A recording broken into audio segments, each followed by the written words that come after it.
following is a sample chapter from the book We Are All Children in the Wilderness of the Afterlife, a guided tour through a haunted life by Sysco Murdoch and Steve Stockton. The chapter is Jumpers, Grinners, and a shot of tequila, no salt. Now, my first encounter with what I call a jumper was very memorable. Now, any medium, transmedium, or the like can tell you their familiarity on jumpers. The evil intent doesn't always jump right at you, so to speak. They also have many of the same characteristics of ghosts, in the sense that their earthly character is still with them. There also seems to be a distinct draw to the things they were drawn to in life, meaning alcohol, drugs, fighting, and things like this can be a draw for them. They can't taste or feel the effect of these things in their present state, so they need a body to do so. If a living human being is indulging in these things, it lowers their own vibration. Some say it punches holes in our protective aura of light. Either way, a few times in my life I have worked as a bartender, and I have not only seen some crazy things living humans can do, influenced by alcohol and a hot temper, I have witnessed jumpers help that along. Keep in mind, buildings are buildings. Ground is ground. I don't care how long a building has been there, the ground was there first. Things have happened on those grounds we will never know. And the ground will never, ever forget. Not every earthbound spirit is stuck where they passed. Not every building that is haunted had to have the person pass in it. Ghosts are often drawn to many things. Sometimes just a person's light or abilities can draw the earthbound ghost. They may be attached to a piece of furniture, a painting, or other objects. A certain place where other spirits are can get the attention of a ghost. They may not even be aware of each other. Like bugs to a back porch light, they are drawn.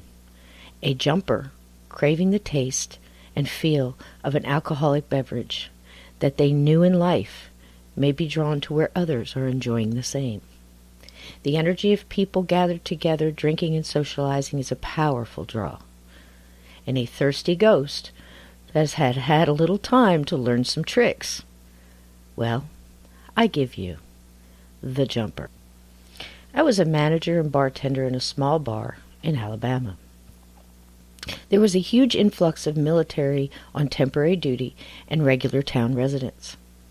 I knew the locals well, and being a veteran myself, got along well with the military that came through. People would start milling in early evening, and things would start off quiet, so there was time to talk with a few people and exchange a joke, or how was your day, before things got rolling. In a room full of people, I can still get a bit of energy off someone. If they are sad, depressed, stressed, job issues, etc., body language also says a lot. I have always been pretty tuned into that. It also helps with tending bar. You know, when someone just wants a beer, or a beer and a conversation. I could also pick up on a few familiar energies that just didn't belong to those customers scattered around the bar. The guy sitting at the bar in front of me, a soft-spoken man, was sipping at his beer and killing a bowl of peanuts. I asked if he was hungry, and since our kitchen was closed that night, tossed him a few menus of places that delivered, something locals did often here. Telling me he was starving, he looked through the menus and asked me a few things about the food. I told him to make a choice and I would call it in for him. Still looking, he was telling me a story about a swing set he put together for his kids back home, and wondering what his family was having for dinner. Poor guy was weary from the assignment he was on and longing for home. I knew the look. I listened while I put spout tops on some of the liquor bottles. In the bar mirror, I see a slight mist right behind him, Thinking it's probably a dirty mirror, I made a mental note to clean it, and I went on with my task. Just then he stops abruptly, leans forward, slaps his hands on the bar. Startled, I looked at him in the mirror. The misty spot was gone. He looked back at me via the mirror and says, "Shot of tequila, no salt." I was stunned. His total personality changed. His body language changed. Even his voice seemed to be slightly different. Keeping my eye on him, he was stretching and rubbing his neck. I asked if he had a choice of tequila. "Gold," was his response. I held up the bottle of Cuervo. He gestured with a nod and a smirk. Then he fixed his gaze on the bottle as I poured out the shot. He barely let me set the shot glass on the bar before snatching it up, downing its contents, then wiped his mouth with his sleeve. "I'll put that on your tab," I said, still a bit thrown by all of this. "You do that." He smiled and got off the bar stool and made his way over to the pool table, searched his pockets, and came out with some change. He put it in the slot, pushed in the coin feeder, and the balls fell out. He racked them up, chose a stick, and proceeded to clean the table. This guy was a pretty good shot, landing back shots and doubles as good as any I had seen over the years. I moved on, setting up the bar. A few other people wandered in, and I was sidetracked for a while as I took care of things. I heard the pool balls drop again, signaling a new game. "Hey, man," I called over to the guy as he wrecked a new game. "Are you still wanting to order food? They're going to get busy soon." I knew from experience dinner made for long waits on deliveries around here. "Not hungry," was the reply, followed by this: "Shot of tequila, no salt." This seemed extremely odd to me. Not 15 or 20 minutes ago this guy was starving. I glanced at the bowl of peanuts he had been eating and thought, okay, maybe he just got full of them. I poured the shot, called him over, and he repeated the same moves he had done before, right down to the wipe across his mouth with his sleeve. He smacked his lips and did a little dance with his pool stick as he made his way back to the pool table and started sinking shots again. I watched for a second and then put the other shot on his tab and moved to the lady at the bar wanting a frozen margarita. The blender was at the back end of the bar, and I watched the guy dance around the table, seemingly having a ball all by himself. I had an automatic bartender thought that this was probably getting close to the cutoff point for this guy. The tequila was kicking in, and peanuts weren't going to be enough to hold up that liquor. He was dancing with a pool stick, making little gestures to the song playing on the jukebox. The couple at the end of the bar wanted to take out pizza, and I got on the bar phone and ordered it for them. I went to the back to get a couple of 6-packs of Miller bottles. And as I came through the door, I saw our dancing pool players sitting at the bar, the pool stick sitting neatly on the empty table. Okay, I thought. He wants change, or another shot, or both. This is where bartending gets into the deeper end of the pool. I never had a problem cutting someone off or settling down a fight. I usually could catch it before it got to the hot point. This guy just had an odd feeling about him. And he sure switched on me quick. He was sitting on his stool in front of his room temperature half mug of beer and the bowl of peanuts he had left behind. His arms were crossed on the bar and his head was down. I set the beer down and made my way over to him. "Hey, man, are you doing okay?" I eased into this space trying to feel out what was up here. "Not so much," he mumbled a bit, lifting his head. He then ran his hand over his forehead and right through his crew cut. "My head is killing me." "Okay," I answered, scanning his face and eyes. He looked different. His voice was muffled, but soft-spoken again for sure. "Maybe we need to get you some food. I don't think this is going to do you any good." He reached for the mug of warm beer, and I pulled it away. "Would you like me to order you a burger or something, or get you some coffee?" He just looked totaled, poor guy, like everything hit him at once. He reached out and gently touched my hand. "No thanks. I'll just get my tab and go to my room. My head is killing me." His eyes were kind again, and I just felt sorry for the guy. The odd feeling I was getting off of him before seemed to be gone. The guy who missed his kids and built their swing set seemed to be in there after all. The bar was in a large hotel, and often the patrons had rooms there while they worked their temporary duty on base. "Sure, man, no problem. But take these with you and order something." I grabbed a little stack of takeout menus and put them in front of him. "Or get room service. You need to eat something, okay?" "Thanks," he said and smiled up at me. "I'll get your tab, hon. Hang on." I walked over to the register and grabbed the receipt book I wrote my running tabs on.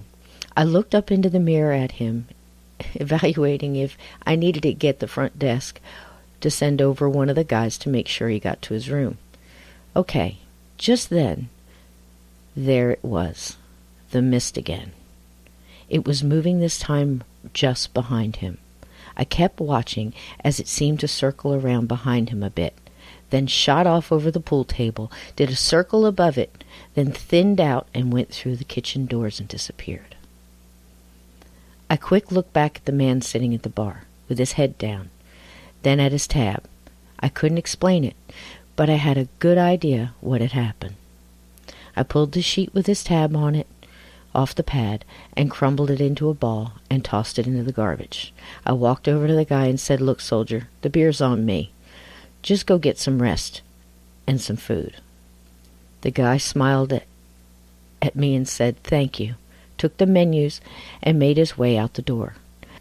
I had no solid idea of what had just happened, but I had a sneaking suspicion the guy who just walked out of the bar was not my tequila drinker. That same man came in several times before finishing his job on the base. He never ordered anything but beer and food. He never acted any different than the guy who missed his family and shared stories and memories of them, counting the days till his return home. On one of his last visits, I couldn't help it. I had to try something. The place was quiet, just a few people scattered around at the bar and a few tables. He looked tired, but in good spirits, no pun intended. I reached into my tip jar and grabbed some quarters. "Here you go, hon." I placed a couple in front of him. "Go shoot some pool." He looked at me and smiled. "Thanks, but I don't play. Never got into it, really." I smiled back at him, my thoughts confirmed, and answered back, "No problem. Go play yourself some music." He did, and as I listened to you two singing out the lyrics to "With or Without You," I watched the doors to the kitchen and thought about how quick this poor guy had changed that day. He eventually finished his job and returned home. I was honestly relieved, because I had no idea what to tell him, or how to explain it. But I still think of him every time I hear that song. Songs always bring you back to something. Time marched on, and so did the patrons at the bar. The locals came in all the time, and it was pretty nice. You really got to know them, and they you. One Friday night, myself and another bartender were working. I was walking through the crowd with a tray, picking up orders and cleaning off tables. It was a good crowd, and people were having fun. There were a couple locals playing guitars with some of the guests from the hotel. Often repeat customers would bring in an instrument or borrow one of ours. It was kind of an open mic free-for-all, and it was a surprise and usually pretty cool.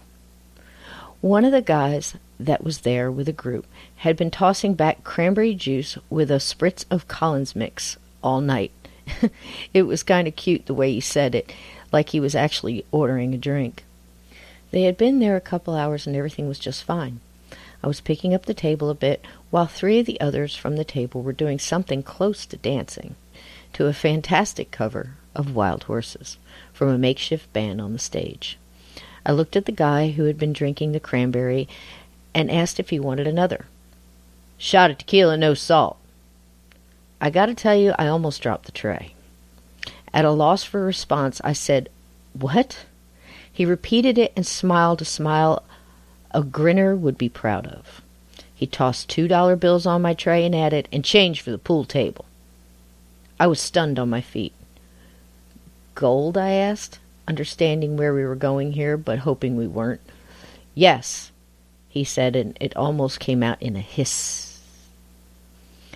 What do you do when you think you know something, but you just aren't sure? What do you say to the guy? You get the shot and the change and hope you're crazy, is what you do.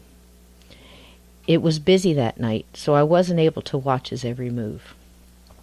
Just a little while later, the other bartender had got him another shot. I told her to keep her eye out for, I don't know, a white mist? Odd behavior? Just anything odd. He absolutely wiped his mouth with the sleeve of his suit jacket. Pretty darn odd, I'd say. Which he had promptly took off, rolled up the sleeves of his white shirt, removed his tie, and headed for the pool table. Now he had another shot in him, and was cleaning the pool table one ball at a time, while another guy stood by and watched holding a pool stick and waiting for his shot. I was pretty sure wouldn't come. Like I said, it was busy, and you keep going. I saw him again sitting at his table, one of his office buddies sitting with him talking to him. His head was down. I walked over. You guys finished for the night? I asked, taking the guy's tie out of one of the beer glasses and squeezing out some of the beer it had absorbed. I placed it in front of him, his head still down. The other guy said that his friend had a headache, and to go ahead and pay the tab. He handed me a credit card, and I made sure someone else was driving.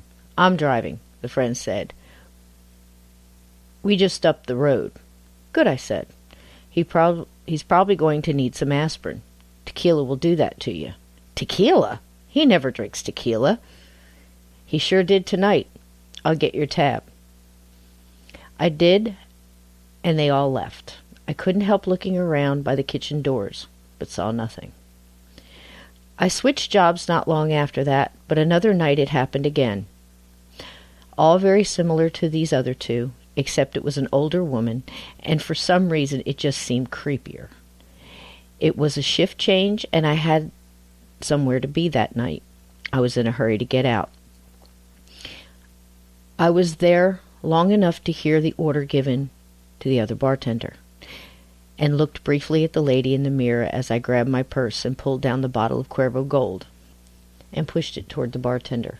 I so wanted to say, she's going to want change for the pool table, but I didn't. I just got out of there. I didn't have a solid idea what was going on here. I didn't know the people I know now that I could talk to. I didn't own a computer then, and you just had to go through books till you could find something that matched.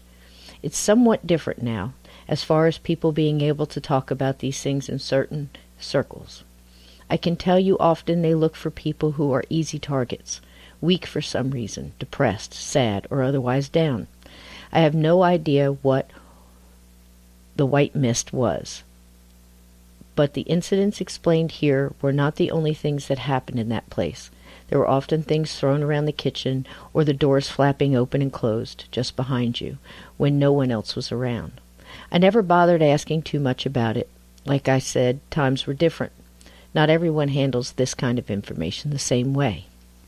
Can you imagine every time somebody ordering a shot of tequila, the bartender or cocktail waitress on duty just screams and runs out of the bar? So you don't say anything. You do your best to keep a lookout. I have seen it happen since to others, and have learned through time and experience there is often a loss in time to those it happens to. They rarely remember things they did while taken over, or do things they would never do. It rarely lasts long or stays with them when they leave. Other than this, it is still very much something I will continue to look into. What can we take away from this? Not all blackouts while drinking is caused by alcohol, and maybe you really didn't start that fight.